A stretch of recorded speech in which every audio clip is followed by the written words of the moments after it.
You know, years ago, main events, you know, you didn't have nearly as much play as you do today. But when I look up at the board and I see the average stack and the big blinds, it's really inspiring because it means that, you know, poker's being played. It's not just an all-in shove fest. There's a lot of thinking going on. And as you can see, even the short stack, Cliff Josephy, seeing flops, calling on flops in spots where, you know, if they were shorter, he would have been all in already. Yeah, it's interesting because sometimes we get the dynamic in a main event where it takes a long time to get to the final table, and by the time we bring the final 6 players to the main stage, they are pretty short. Maybe the average stack is only 40 big blinds.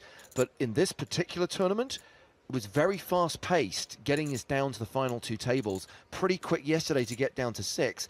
And that means there's a lot of play in it when it really matters. Sure. When all the money is on the line, when you've got these huge pay jumps between 5th, 4th, 3rd, 2nd, and 1st. Absolutely. So this is pretty standard play from Christian Harder as a chip leader. He's going to raise with a lot worse hands than a pair of sixes. Sixes would consider to be a good hand. He might even be able to call. Well, actually, nobody's that short where he'd want to really get re-raised and call a shove. So in the big blind, 8-4 suited. A lot of people go, "What? That's not a good hand." But a lot of people have learned over the last 10 years that when you have a big blind in and there's antes, if you're up against min raises or small raises, you're supposed to play a lot of hands, which is why, frankly, we're seeing in the high rollers sort of a turn back to the old school, where the raise sizes are back to like 2.7, 2.5 and above, because people are starting to defend correctly. Great flop for Christian Harder. 3 sixes, wow. Yeah. He's not going to get any action, though.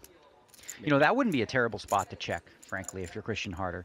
Obviously, you're hoping to bet to get check raised, but, you know, if your opponent has a king, you're going to get value anyway. What you'd like to have happen is if he does have 10-8 or 10-9, let him make a pair. He can't win anyway, so I think if I was Christian there, I want to throw some checks in. Maybe he does sometimes. I would have probably liked to see a check, maybe. As fishy as that may look. Yeah, I guess if ever there's a time to feel invincible, then flopping the flopping the On a sixes. king 6 deuce rainbow Yeah. flop. I Yeah, mean, that's about as safe as it gets. yeah, if your opponent does have, you know, queen jack or something like that, you want him to flop something, turn something. But betting is never, you know, again, like you can look at situations like the only mistake there would have been him just folding, right? Like Yeah. I fold. But betting is fine, checking is fine, and that's what makes poker interesting is that there's not just one rule in terms of there's only one profitable way to play a hand. Again, he's coming in with A6 suited. Totally standard now for him to use his chip advantage to push the envelope a little bit, put some pressure on his opponents who may be trying to ladder up the pay scale. And forward, good buddy. Raise and take it. Easy peasy. Yeah. I mean, it's hard to defend against a guy who you know like has enough chips to play with you, so you don't want to make something it's a move that's too silly and take yourself out of moving up the prize pool. Right now we see Michael Vella and Cliff Josephy basically tied in terms of big blinds right now with 27. That's still a decent sized stack. Yeah, this is the second time Christian Harder has made the final table of the main event here in the Bahamas. He's close friends with Tony Gregg, who of course has finaled this event 3 times and finished second twice. Couple of the good kids in poker. There's a lot of really great young kids in the game today. Call them, you know, young ambassadors, if you will. They're doing a lot to try to promote the game on social media, on Twitch. Of course, we have, you know, Jason Somerville and Jamie Staples on our Twitch, and then of course the blogs, the Jake Cody blogs, are really, really interesting. Yeah. You know, a sort of a Really good. a real deep look into what it's like to be a professional poker player. I think people will find those interesting. You can find those on Jake Cody YouTube, I believe. The world has changed. Right? That is very true, Daniel. So these cards are not good. A 4 and a 3 offsuit. So he's raising to 215, trying to go right at the heart of Christian Harder. It's really strange. It's really hard to get a handle on Michael. Like sometimes he limps in with junk, limps in with big hands, and now this. I don't know if we've seen much of this. And I don't mind that. If that's what he's been doing, there's Yeah. there's some merit to, like, you know, mixing up your play where you're, you know, you're dancing a little bit. 4-3 offsuit may not be the best kind of a hand to do this with, but we'll see what Harder does. I guess he's just got an impossible position with Christian sitting to his left. It's like, well, Sure. how tight can you be? How creative do you? The problem with limit raising is that, look, so Christian's calling almost always. Now, instead of that, he's actually 3-betting. He's putting the pedal to the metal. I'm going to find out what that hand is, right? I mean, that's the thing is, I mean, it is. I know it's just a horrible spot for Michael. Is whatever you do, you've just got this mountain to get through. Well, you know, he called him a bully, and he's right. You know, Christian is bullying him a little bit because he's got the chips to do so. Like the off the river. I know you saw that. Definitely in command, Christian Harder. That's 3 in a row, I believe. You weren't kidding me. And there's just no reason for Christian to not do that every single time. There's just going to be no joy for Michael when it gets blind on blind. I wouldn't say that's the strategy I would employ, is to do that every single time, because then you become just too exploitable. Everyone knows, okay, well, he can't have it every time. I guess so, but I mean, when it's been folded around, it's just blind on blind against Michael. I guess the one time you get it wrong compared to how many times you're going to get it right. You know, how I'll strong. tell you what. If I was coaching Christian, what I would tell him to do against him is call, not re-raise. Call and see flops, because you're going to have position throughout, and there's a good chance, since you're a professional player, you'll be able to outmaneuver him and gain value that way. And it's also safer. Yeah. You know? I guess with a hand like 8 deuce, it doesn't really play well post flop, so 3-betting's fine. One of the things I learned when I was being coached by, you know, Tom Marchese for a little bit is how the importance of being, what's the word is called, polarized when you 3-bet. So either you're really, really good stuff, or you're really, really bad stuff. Right. And then the stuff in the middle, those are hands you can just see a flop with. Yeah, the stuff you know is just going to be no good after the flop. That's when to start putting the foot down. Even a hand like ace 4 offsuit, that's not easy to play post flop. Well, ace deuce is when you flop deuce 7. Man, run better, why don't you, Christian? Wow. Oh, we got a flush draw now. Yeah, it goes from 3% to 16%. A little bit of incentive. He's checked again, so Christian's laying the trap twice now. Check the flop and the turn. And I would imagine he's going to get a bet here from Opalikin. Yeah, it's good to send one to you in the mail, but now Just a small bet. Yeah, 210,000 in the middle. Didn't sound like much in the way of chips. I mean, this is a spot where Christian just got to decide, like, should I raise now or should I let this guy try to bluff one more time? If he knew what he was up against in a flush draw, he'd raise. But what are the odds he has a flush draw when the flop is deuce 7 and then a club on the turn? It's not a very likely hand for Opalikin to have. So he is going to raise. So tough decision now for Opalikin. He's like, okay, well, what am I up against here? If I hit my flush, is that going to be even good? You know, is my opponent full already with queen deuce? Tough spot when you're drawing to a flush and there's a paired board, because you could hit it and still not win.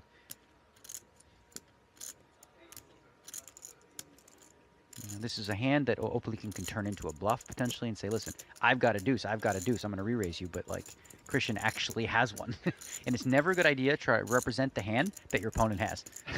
Right, make a note of that at home, everyone. Yeah. Did you hear that? Yeah. Okay, that's one of the big ones. Let's remember that. I did that in the 100K. Yeah, I was like, ooh, he'll think I have 9-10 here. I'm all in for the nut straight. And he had the nut straight. So good hand, David Peters. Yeah. Well, see, that's an interesting situation where he bet the turn with the draw, right? He could have taken the free card, and a lot of people might be thinking like, wow, why didn't he just check back? Well, you want to be aggressive in these spots, and you get check raised there, it's rarely going to be a bluff. So tough spot for him. You can lay it. I thought you just meant in general. You can Christian Harder is closing in on the 8 million mark. He's up 2 million on the day. Opalikin also on a major upswing. The same cannot be said for Michael Gentily, though, down nearly 3 million chips. But everyone else has added to their stack. Only one elimination so far. Rasmus Glaisel went during the first level. You're just ganging up on the Canadian, huh? Everybody winning and he's losing since the last check-in. Canadian won last year. We like to send the trophy down to different parts of the world. Yeah. So now this is a hand that's fine to raise with when you're playing 5-handed. It plays relatively well post flop. It's not the best hand in the deck. You don't obviously want to be 3-bet, but if you're in late position and you have this hand, you should be raising. You should be opening. This is a tough one, really tough one to play in the small blind. Small pairs, right? You call. If you're not deep enough, seeing a flop is tough because almost every flop's going to have 3 overcards to it. You could go ahead and be aggressive with it and raise. The problem with the raising is if your opponent moves all in, he may do that with ace king and ace queen. And if you fold, you're making a grave mistake from a mathematical perspective. So with his stack, I'd say that they're probably not deep enough because Vela's down to 22 blinds. But yeah. Looks like That was a he is funky going to call, call. Jesse. 180. And the problem with calling as well is you bring in the big blind. And Josephy's not going anywhere with ace-jack. Question is he going to re-raise or just call? You could make a very good case here to go ahead and raise because Vela only has 22 blinds, right? Joseph, he's relatively small too. He's got a little bit more. This might be the spot that he looks at and says, okay, all of it, boys. And you couldn't blame him for that. It wouldn't be a mistake. You got to assume the small blind, Opalikin, is pretty much never going to call. If he had a really strong hand, he'd re-raise. Yep, an all-in from Josephy. So he shoves. And Vela acting now because he's never calling How much, here. Cliff? Approximately? How Oh, much? boy. Here we go. Here we go. 2-2. I'm going to go on tilt. This drives me nuts. How much? What do you care how much? Too much. How about that? Okay? Wish I could blow on my thumb, make my hat go up. Was that one of his jokes? Okay. That was like a recurring one? First time we've heard that one. All But right. all the others are on Straight the under 2. kind of same level. Okay. Fresh material for the final day. Yeah. All right. So this is acting. He's trying to get This is in where these Goodfellas updates too. really hurt you.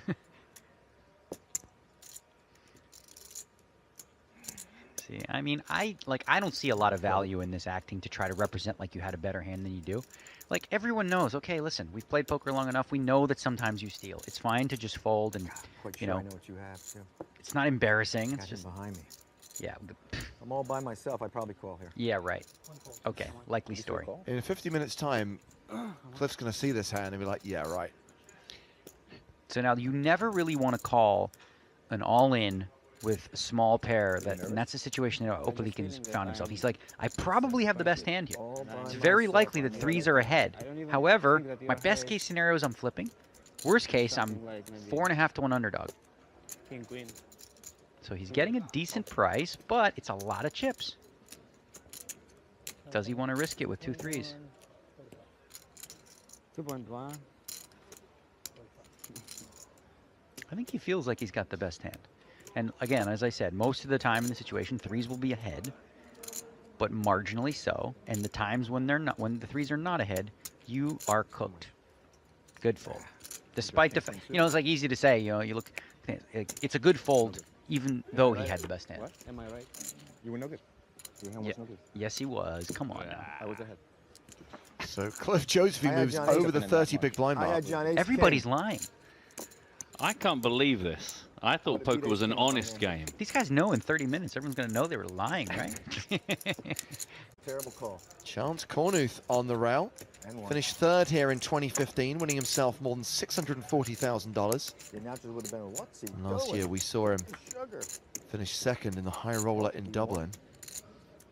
Like that Eddie Murphy joke. Yeah, Chance, another good player, has a unique style. He's a little bit of a throwback in terms of, looking for reads and stuff. A lot of the young guys focus on the math and the nuances of the fundamentals and game theory. Chance is a little bit of a throwback in the sense that he likes to, get a read on his opponent and go with that and use that as an advantage. And, he does a good job of it, obviously.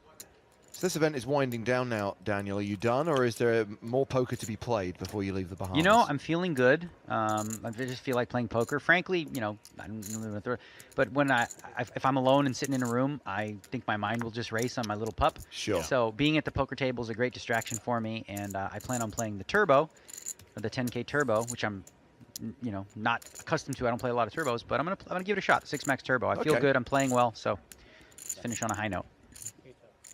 Finish with a win. Yeah, exactly. Win those races.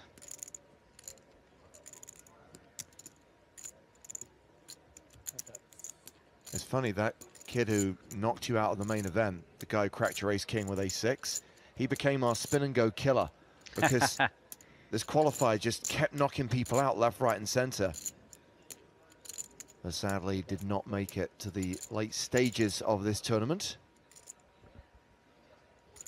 We had a few of the spin and go guys who made the money. Yeah, that's great. I think spin and goes are and those types of formats for getting people into these main events is really beneficial. I think we had over 130 players. Yeah. Some of these players got in for as little as $10, and many of them have never played a live event. I did a Q&A the morning before and kind of tried to prep these guys, get them mentally prepared, and you know, it's exciting, and that's what poker should be all about. Like these dream-making opportunities for people who can turn $10 into $500,000 or $1 million. Yeah, it's weird. I mean, it's almost like a flashback, and we spoke about this before, as Cliff Josephy improves to trips on the river, but is not going to get paid off. Back in the day, when you used to have online qualifiers, I'm thinking like 2005, 2006, like at the World Series, for example, they would have like tutorials to show people how to handle their chips and how to play a live tournament. And we kind of stopped doing that over the years because it became the fact that every single online qualifier was actually a very proficient player. And now, with the spin and go promotions, we are getting people, as you say, Daniel, who have never played a live poker tournament before, coming to these major events, these 5K buy-ins. And you know what? Spin and goes, they're meant to be fun, right? They're fast-paced. They take like 10 minutes. They're for the recreational player. It's not necessarily something that, you know, top pros are going to grind and try to make a living out, which they may do in cash games or tournaments. But it's a great addition to the poker community because it brings people in such a way where, like, hey, listen, I've got 10 minutes, I want to play. A lot of guys, we have amazing tournaments every Sunday, right? This huge, like, and of course they're in the W Coop and Scoop, but this is for serious players, right? Because these tournaments take 12 hours, you know, sometimes 2-day events. A lot of people have 10, 15 minutes to kill, and they'll do that with a spin and go or beat the clock or, you know, KO poker, some of the more fun innovations. And I think that just makes a lot of sense going forward to bring in new people that are not necessarily wanting to play 15 hours a day. Absolutely. Of course, if you have got time on your hands, you can try and win our $1 million card hunt contest. Fire up the challenge, complete your puzzle, win a hand with the Queen of Clubs. Once you've done that, send the information in via Twitter. Tweet the hand ID, your player ID. PokerStars win. And remember, 3 winners drawn at random are going to get $530 tickets to a PokerStars Championship Panama satellite. She has amnesia. What are you playing, man? So one of the new exciting stops on the tour is Panama. Yes. Yeah, it should be interesting. It's, you know, I think it's a really good location. Obviously, poker's been booming in Latin America last 4 or 5 years, so you can expect a good local contingent, people traveling to that one. It should be a good one. Yeah, we're all going to be down there covering the last 5 days of the main event. I think, certainly for me, it'll probably be the furthest south I've ever been in the world. Yeah, exciting to get some new stops. Well, that was blind on blind, gently shoved on Vela. That was actually quite interesting. Yeah, I mean, all in from the small blind because, of course, Vela's on a 20 blind stack. He shoves with ace-10, and then Vela folds the ace-5. A little surprising from both players. I thought Gentili might want to get a little action with a raise there, but nothing wrong with moving all in. Maybe a little too deep partially, but still a good disciplined fold with ace-5. You know, if your small blind keeps going all in every hand and you keep folding ace-5, that could be a problem long term. By the way, if you're thinking of heading down to Panama, details on the screen right now. 10th to the 20th of March is when it runs. And of course, satellites for the main event are running on PokerStars.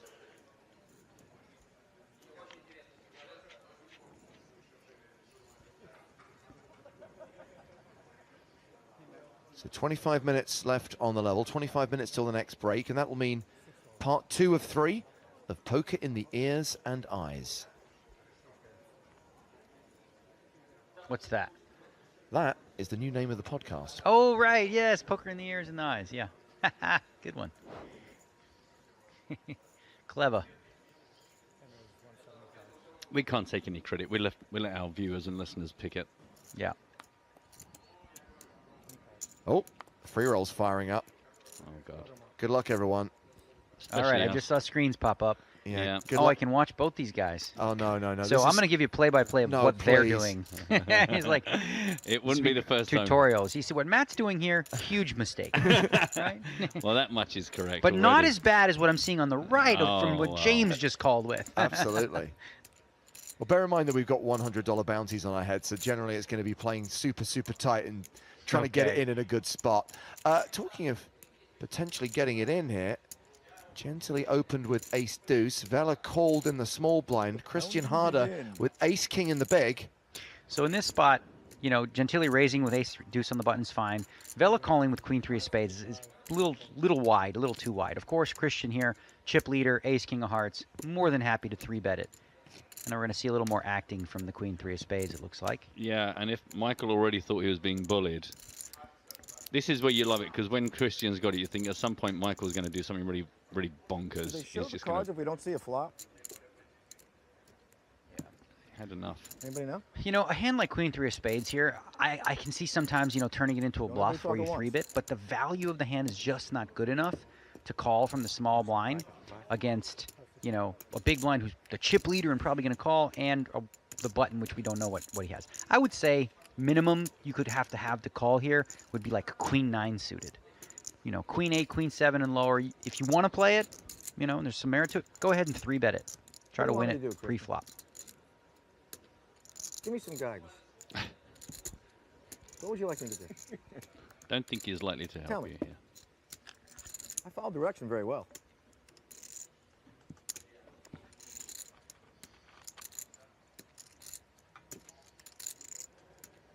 Yeah, Christian not looking like he's in the talkative mood here. Next time I put chips in the pot, I'm putting them all in. Did he say all in? I said the next time I put chips in the pot, I'm putting you all in. So, you know, that's an interesting thing is like you're talking, if you actually say the words all in, but within a sentence, that doesn't count, right? Yeah. So it's like, I'm thinking about going all in. Well, you just said all in. Does that count? All right. No. It's the last time. I'm sure it isn't Big the last damn time. bully. I thought we were even. I thought the Now- last time was the last time. Now you have to have one up. See? All right, now you're one up. Freaking brute. Yeah. Well, I got This myself is at a great. good You guys are stack of buenos. multitasking now. Oh, it's a nightmare. What a fold from James Hardigan. You want Wow. to sit? You want to sit when we're stuck in a Zoom tournament? That's when we really have to. At least here you get a kind of a minute to think in between. Yeah. As we see, it's 210,000 down from the start of the day for Michael Vella, now just sitting on 19 big blinds. Cliff Joseph is somewhat clear of the problems he was in. 34 big blinds for him, but You the price stack of yours poker is 20s going and up I'll in give you a 22 count on my minutes. whites. How about that? I'll just count myself. Screw you.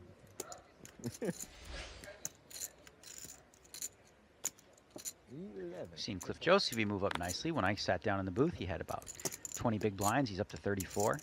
Got to feel comfortable, right? Yeah, it's going to be lovely. And of course, Cliff said he came in as 6th out of 6 players, no expectations. He's already laddered up once and could potentially ladder up again. Michael Vella now the player at immediate risk with fewer than 20 big blinds.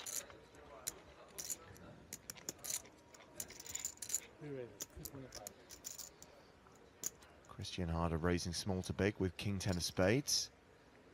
Alexei Opelikin has 7 deuce and lets it go. Easy game. Christian Harder, by the way, playing 8.5 million, more than 100 big blinds. Yeah, really good situation. You know, normally, you know, it'd be easy to apply a lot of pressure, but we've seen Vella, even though he's got the short stack, willing to play a lot of hands, so he's not exactly easy to get off hands, but still, I think that Harder can continue to just chip away, throw a lot of jabs, continue to climb without taking any big risks. That's the ideal. He's, you know, him and arguably Cliff Joseph, the most experienced players at the table.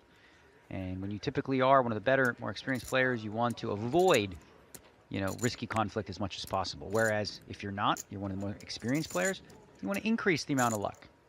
So if I were Vella right now, I'd be like, let's get it in. Shippity, shippity, shippity. Pocket jacks for Christian Harder. He's on a heater.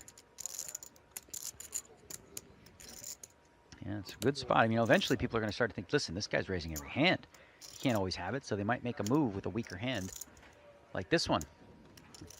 Ace-5 offsuit in the small blind. The tough spot that Opelikin is in is that he's second in chips by a wide margin. So does he really want to get involved with the one guy that can bust him? You know, from a financial perspective, you're looking at second place paying, what, $350,000? Yeah. Versus 140. So you're talking about a couple $100,000 you're putting on the line when you tangle with Christian Harder. So I really don't like this. Just got to say, I really don't like flatting out of the small blind with ace-5 offsuit. This hand plays very poorly post-flop. You flop an ace, you're going to lose big pots, win small ones. Turn this into a bluff. I mean, I'd rather have a hand like 10-9 than ace-5. Okay, so he's... Oh, this is trouble. Another set for Christian Harder. Wow, but this time Opelikin's got a pretty good chunk of that flop. With the jack 5-3, he's only worried about, you know, a jack or some sort of pair that's higher than 5s, which is rare. All right, we got Christian checking back now, letting him catch up a little bit. King on the turn. Don't be surprised to see Opali can bet here. Try to protect the 5s. He's got to feel like 5s are good, unless, of course, Christian had a hand like, King 9 or something. Question is, does Christian raise now or wait till the river? And that's something that you want to think about in terms of history with your opponent. Like, what do they think I would have if I raise here? Am I balanced enough where they think there's some bluffs in here? If not, then you don't really raise the turn. So he's checked it. Christian obviously going to bet now. 250,000 or so.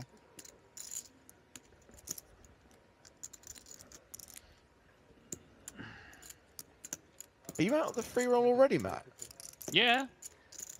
Well, I got shoved all in on by somebody with, I can't even remember, Queen 10, Jack 9, and I had my pocket 8s, and then I was winning until the river. I've got a T-shirt with that written on it.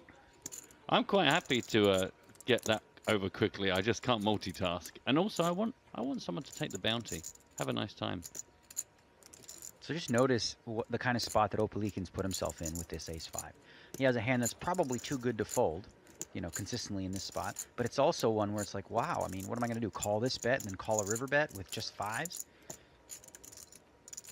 Just, Christian could have nothing here. Or he could have, what he does, which is 3 jacks. This is a situation, if you're especially like getting, newer to the game, you want to avoid these types of situations where they hurt your brain. Yeah.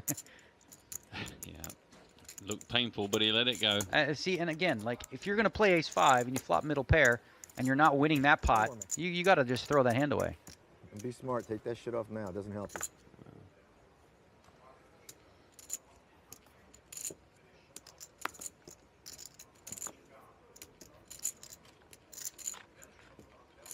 What happened to your screen, Matt? There was a poker screen on your. Do you know what? It's I just decided. You had a pair of 8s. Maybe and this So guy. let's break this hand down. This guy Jav just actually there's no more say. This guy went all in pre-flop. This guy went all in pre-flop, and I thought fine. Okay. Let's do this. You guys want to leave it up to me? I was the winner on the flop. I was the winner on the turn, and then. Well, let's talk about this hand waster. Okay, this is a waste of chips.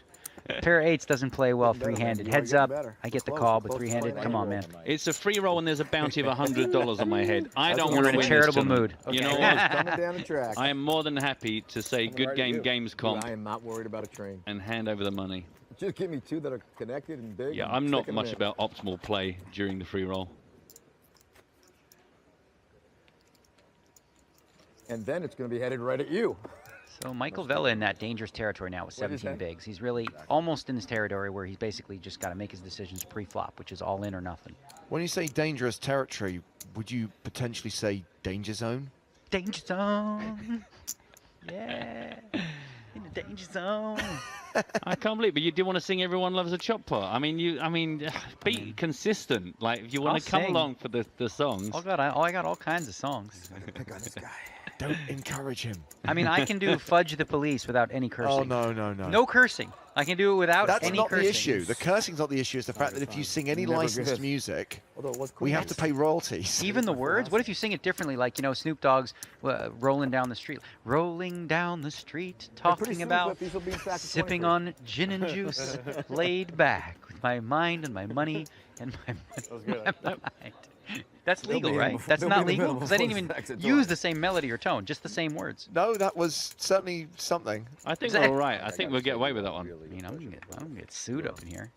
Matt, do you know what? I keep looking at the screen. All I see is Christian Harder wins. Christian Harder wins.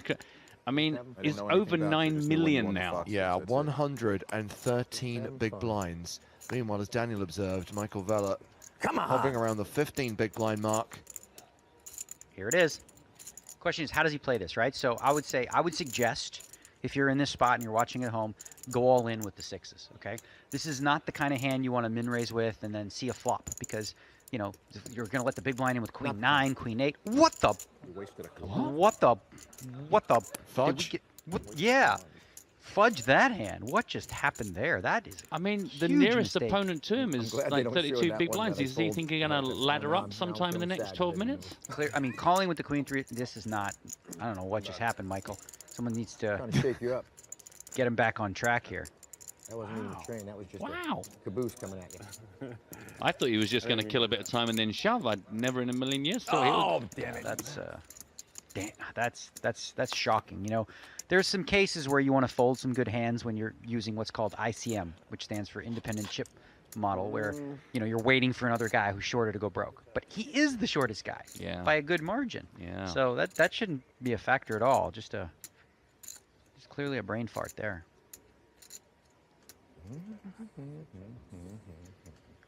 Christian putting up the white flag here is saying, listen, I don't need to win every single pot, and I'm not going to try to. It's important. You don't want to be a bull that's so... Oh, never mind. Now he tries to steal it. He's like, never mind. I'll take it. And obviously we only know that Opelican has A3. Could have two of them. Other one could be an ace, maybe. Well, he did fold the fives earlier. And this time it looks like he's going to make the call. You're in. Yeah, you only need the 1-3. What was the other card? Just Jack. the 3. Nice call. Okay, Daniel, I know you've got to get ready for the Together today.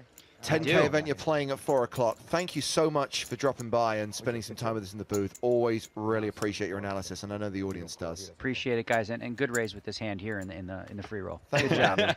We know who the player is in this family. Unbelievable. Can't believe it. On the air from Daniel Negreanu. Unbelievable life I live. Take care, guys. Cheers, Daniel. So still 5 players remaining. It feels like an eternity since we lost Rasmus Gleisel. 10 minutes left on the level. Christian Harder leads by a significant margin. Almost. Michael Vella, the player at risk. All right, I'm all in. Well, he didn't like the sixes. What does he like? Ace queen. I think I'd rather have been the guy that got it in with just the blinds to go with pocket sixes, but If I got to give it to somebody, I want it to be you. It's not going to be me. confirmation of Not the yet, fold. anyway. Could have won 2 in a row. I wasn't a freaking wimp on the first one. Well, he seems to know. Hey, anybody paying attention? I raked the pot. Come on, somebody cheer. Yay! Yay! Ooh, yeehaw. Holla! Oh, you better go get an oxygen mask, because you're going to hear that a lot here in the next 15 minutes.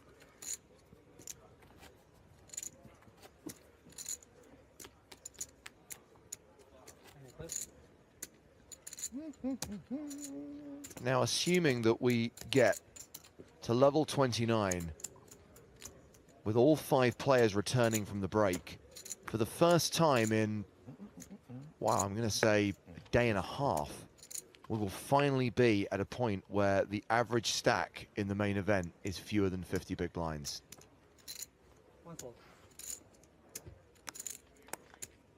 Blinds will be up to 50,000, 100,000.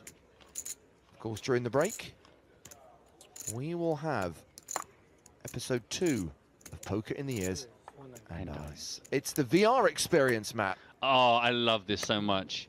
I can officially tell you, viewers, that this is my most favorite moment ever in the podcasts that have ever been made.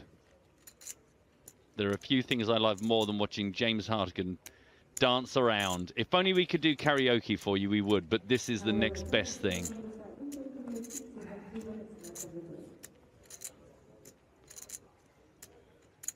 Hashtag's last one. So Christian Harder has opened Queen 10 from the cutoff. Alexei Opelican has Ace Jack on the button, considering his options. These guys are the 2 biggest stacks.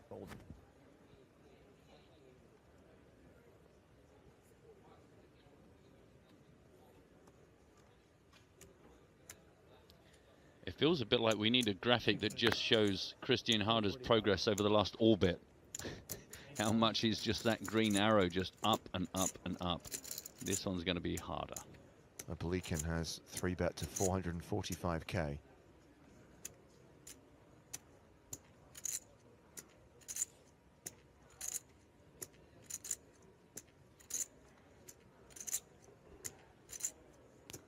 Wow, great tweet from Toby Reese. New setup in the lounge is a poker dream with my new projector.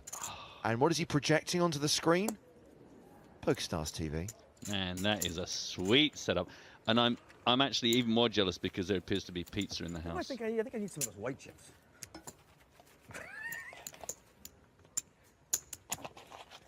I'm on. Gosh. What I need is like 20 of them. That's what I need. Boom, bam, boom, bam. My big? Excellent. I like being the big blind. I find that very hard to believe. I think he might be losing his mind. It's getting a bit Rain Man out there. Excellent driver. My buddies text me asking if anybody's got a voice box on this table. They say you look like Harry Potter, Mike. You getting any text? Yeah, single text messages. I've told him he's a gentleman. How much are you playing? And a fine 1-6.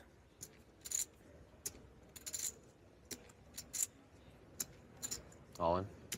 One of these times I'm going to have a hand when you do that. Well, you do, Might be King this time. 10. Oh, it's almost this time. No, I think it is. I mean, he would be behind, If I have but that hand, I'm calling. What was it? King 10. Behind. Huh? You're behind. Yeah. it's a little bit like I'm good classic from behind. classic panic play where you just are more willing to let yourself be blinded away than get it in with anything less than premium. And of course, you wait for a premium hand, I'm not even going to further that conversation. I'm going to leave that one right alone. and you might not get any customers. See, it's just too easy. All I can do is get myself in trouble if I keep going down that road. I wonder if because of this Nothing but position, trouble after that. I Next wonder street. if Michael could see the hand as he flipped it around and played with it, whether he could see what was being folded. Yep. Next time that's spot, Michael, I am calling with King 10, just so you know. I'll race. King Queen or King 10? King 10.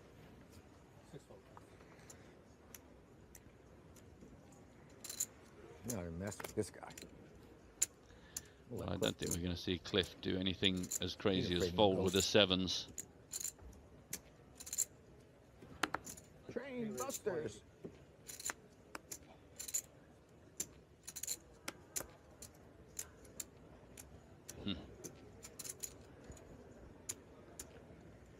Interesting situation here. Ooh. And gently folds the small pocket pair to Cliff Joseph. He's open. How many times that silly hand? I'm guessing they're just sensing that Michael Vella's losing his marbles and can just ladder up by keeping out of the way until he explodes. Well, Christian Harder's going to defend his big blind with You Queen wanted 10 that of other blue clubs. one back in your stack? Yeah.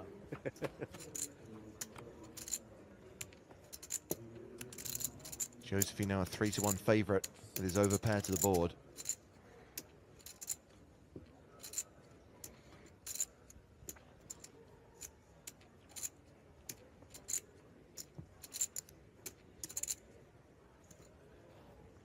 Hey, bet 160.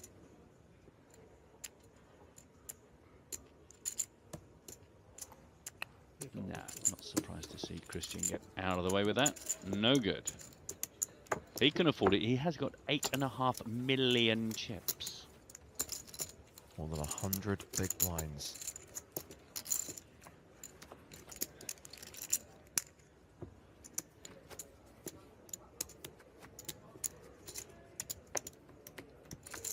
It wouldn't be too much of a stretch to see Cliff go into the break ahead of his nearest opponent ahead of him, Michael Gentili. 2.87 playing against 2.71 for Cliff. It's been a good comeback considering he spent a lot of time sitting on the 13 big blind marker. He said he had no expectations, but it's been a good level for him. And now a good hand for him.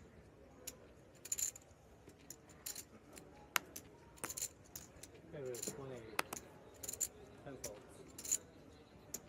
So Cliff opens to 180,000. 1 times 3 folds. Where's the woodshed around here?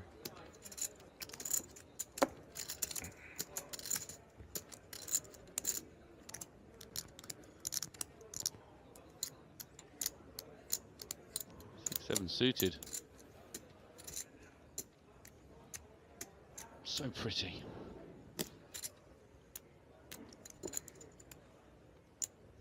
Six holes. Got to take a look.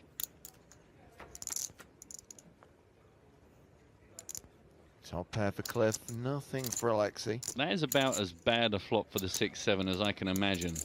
I mean, there's a few permutations, but it kind of looks a lot like that. Easy peasy. At least Alexei is not tanking when it comes to folding a hand that just simply didn't Easy get there. game.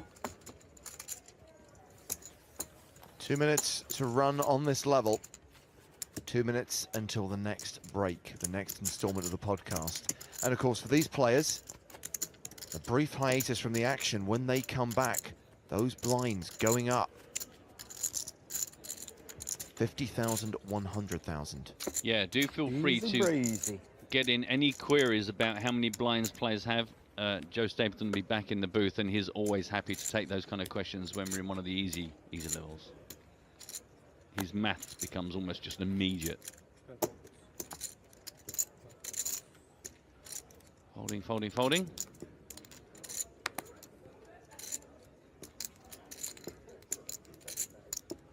Oh man, he's just gonna take this. Got the button. Jack 4 ain't that pretty.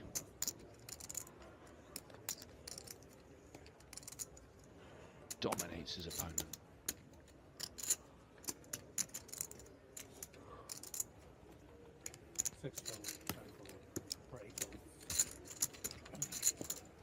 Another one for Christian Harder. 8.65 million and a minute on the clock. So one more hand this level.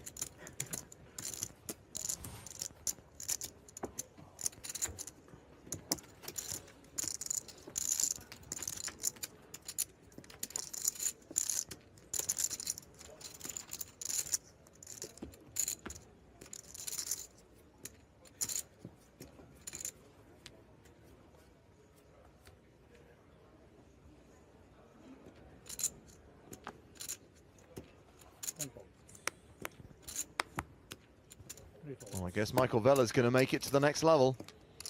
That's not a good thing when you've got a stack that right now is worth 16 big blinds and then just through the passage of time shrinks. It's a 13. Yeah.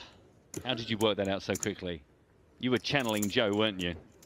A calculation on my smartphone, come oh, on. okay, all right, okay. Pocket tens. I don't think this is going to get checked back. No, too dangerous to check back. 10 races, 275. Unlikely to ask. Do you want to play the small blind? Not really. Do you want to play 3-4? Not really. As you said, Matt, this has been a pretty good level for Cliff Josephy. Up to 35 big blinds. And I imagine him folding here and is going on break.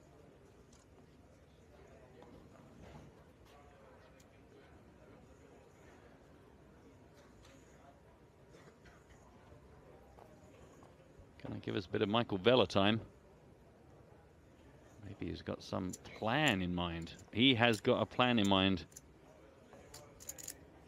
Oh, bad timing, considering Gently's holding.